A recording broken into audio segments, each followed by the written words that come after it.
A lei e ao testemunho. A nossa função neste mundo é produzir consciência do Espírito e andarmos por ele. Mas como a consciência foi produzida pela carne, que é criação, a consciência está ligada à carne como fruto natural. E é aí que entra a obra de Deus. Pois quando madura a consciência, nós devemos colhê-la da carne para o proveito do Espírito.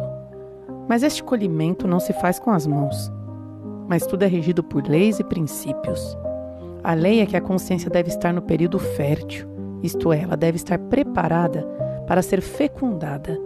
E o princípio é justamente a fecundação do Espírito de Deus pela palavra dentro da consciência.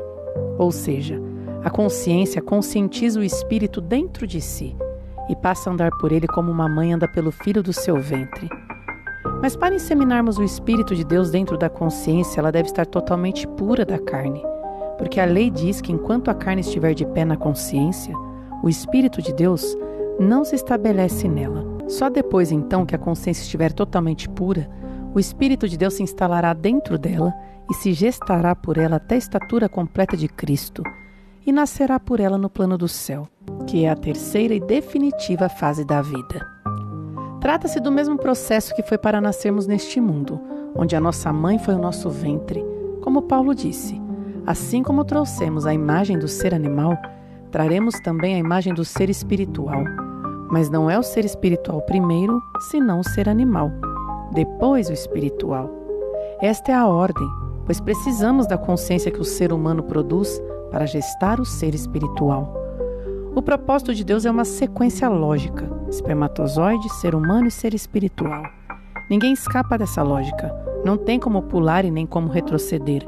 Ninguém volta a ser espermatozoide e muito menos ser humano novamente. Ou a tua consciência vai com o espírito para a próxima etapa da vida, ou cairá no vazio eterno sem volta.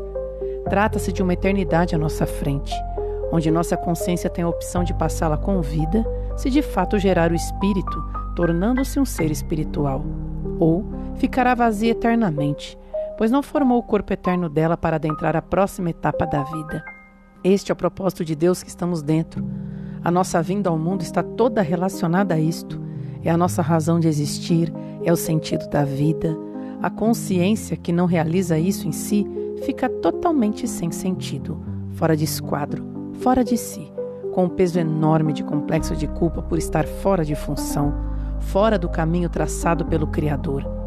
A lei está escrita em nossos corações, pois todos de alguma forma sabem que devem ser espirituais e não carnais. Mas as consciências se perdem por não buscarem e não raciocinarem para enxergarem a lei. Mas todo aquele que enxerga tem em si o testemunho, pois vê tudo claramente do propósito de Deus e vê que o Espírito é a vida eterna da consciência e que andando por ele, verá o amanhã eterno.